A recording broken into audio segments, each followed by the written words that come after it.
Indonesia में इन दो islands के बीच में मौजूद एक ऐसी इनविजिबल लाइन है जिसे ना तो कोई जानवर, परिंदा और हत्ता के मछली भी क्रॉस नहीं कर सकती। इन दोनों आइलैंड्स का फासला सिर्फ 35 किलोमीटर है, मगर इन दोनों आइलैंड्स के एनिमल बिल्कुल ही डिफरेंट हैं। तो ये दो आइलैंड है बाली एंड लोंगपोंग।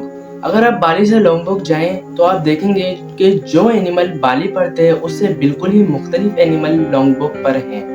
और हत्ता के समंदर में मौजूद मछलियां भी एक जगह से दूसरी जगह नहीं जा सकती। तो ये दो आइलैंड जैसे कि बिल्कुल ही मुख्तलिफ दुनिया, और इन्हें मुख्तलिफ बनाने वाली है ये इनविजिबल लाइन जिसे इंसान के अलावा कोई भी क्रॉस नहीं कर सकता। और ये लाइन डिस्कवर की थी एक अनएजुकेटेड इंसान अल्फ्रेड रेलेस वॉलेस ने। अब वॉलेस की भी एक बहुत दिलचस्प कहानी है। वॉलेस 8 जनवरी 1823 में इंग्लैंड के एक गरीब घर में पैदा हुआ, और वॉलेस के फादर एक मैप डिजाइनर थे जिसकी वजह से वो अलग अलग जगह जाकर वहाँ के मैप बनाते थे। वॉलेस को पढ़ने लिखने का बहुत शौक था और वो फ्यूचर में एक अमीर इंसान बनना चाहता था, मगर उनकी फैमिली के पास ज्यादा पैसे ना होने की वजह से उन्हें अपनी पढ़ाई छोड़नी पड़ी और अपने फादर के बिजनेस में हाथ बटाना पड़ा। मगर इन्हें ये नहीं पता था कि इनका ये फैसला इन्हें पूरी दुनिया में मशहूर कर देगा।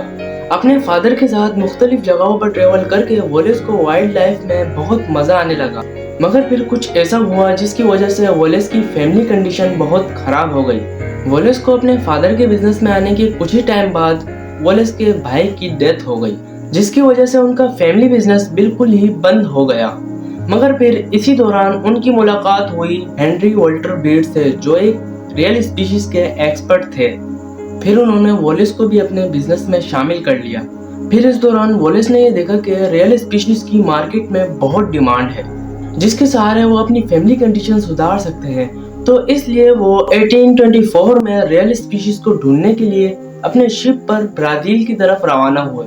फिर लगातार 3.5 साल इंसेक्ट कलेक्ट करने के बाद एक अच्छी उम्मीद के साथ अपने घर की तरफ रवाना हुए।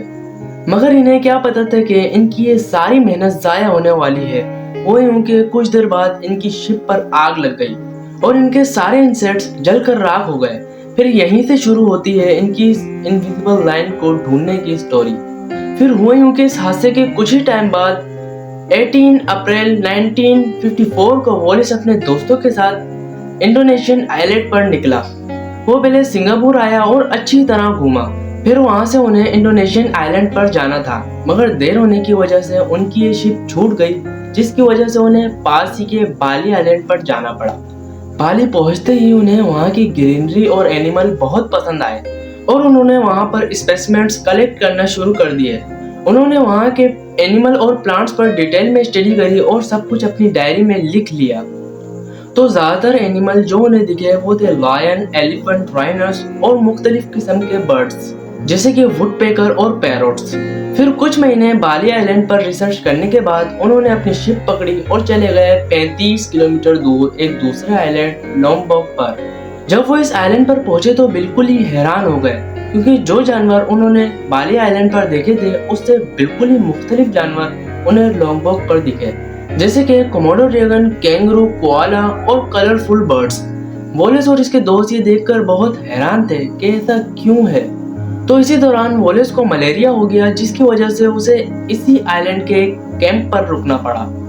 मगर इसी बीमारी में उसे इस इनविजिबल लैंड के बारे में सोचने का टाइम मिला। तो उसके जहन में एक बात आई कि बाली आइलैंड पर सारे वो एनिमल हैं जो एशिया में पाए जाते हैं, जैसे कि लायन, एलिफेंट, राइनोस वगैरह, और लोंगपोंग आइलैंड पर वो एनिमल हैं जो सारे ऑस्ट्रेलिया में पाए जाते हैं, जैसे कि कैंगरू, कोआला, मॉनिटर ग्लेजर्ड वगैरह। तो इस इनविजिबल लाइन पर वॉलेस ने यह थ्योरी बताई कि आज से कई लाख साल पहले एशिया और ऑस्ट्रेलिया जुड़े हुए थे, मगर वक्त के साथ जैसे जैसे बर्फ पिघलती गई और समंदर का पानी बढ़ता गया, वैसे वैसे एशिया और ऑस्ट्रेलिया दूर होते गए और बीच में समंदर आ गया।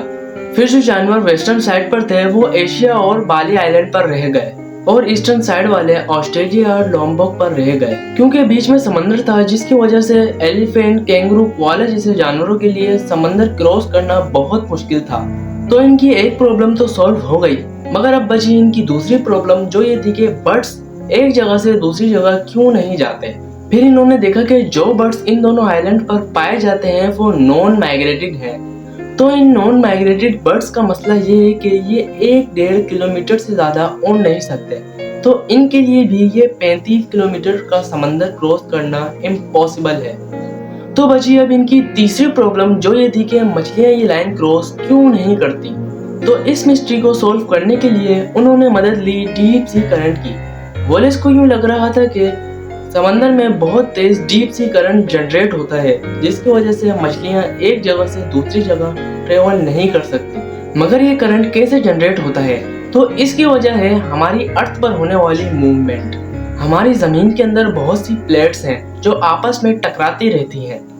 जैसे कि हमारी अर्थ पर आज से करोड़ों साल पहले हमारे सारे कॉन्टिनेंट जुड़े हुए थे, मगर फिर टेक्टोनिक प्लेट्स की मूवमेंट की वजह से ये सारे कॉन्टिनेंट टूटकर अलग अलग हो गए। इसी तरह मलेशिया और सिंगापुर का ये सारा एरिया भी एक बहुत बड़े टेक्टोनिक प्लेट्स का शिकार हुआ था। इसीलिए यहाँ पे बहुत से ज्वालामुखी फटते रहते हैं और इसीलिए इन दोनों आइलैंड्स के बीच जो समंदर का हिस्सा है, यहाँ पर वाटर करंट बहुत तेज है, जिसकी वजह से मछलियाँ एक जगह से दूसरी जगह ट्रेवल नहीं कर सकती। तो ये टेक्टोनिक प्लेट्स ही इस इनविजिबल लाइन और इन दोनों आइलैंड्स के एनिमल के डिफरेंट होने का रीजन है। हालांकि ये थ्योरी वॉलेस के मरने के बहुत टाइम बाद आई थी, मगर किसे पता था कि वॉलेस की ये थ्योरी बिल्कुल सही होगी। तो ये थी हमारी आज की इंटरेस्टिंग स्टोरी। अगर आपको स्टोरी अच्छी लगी है तो लाइक करके चैनल को सब्सक्राइब कर देना। मिलते हैं एक और नई वीडियो में। खुदा हाफिज।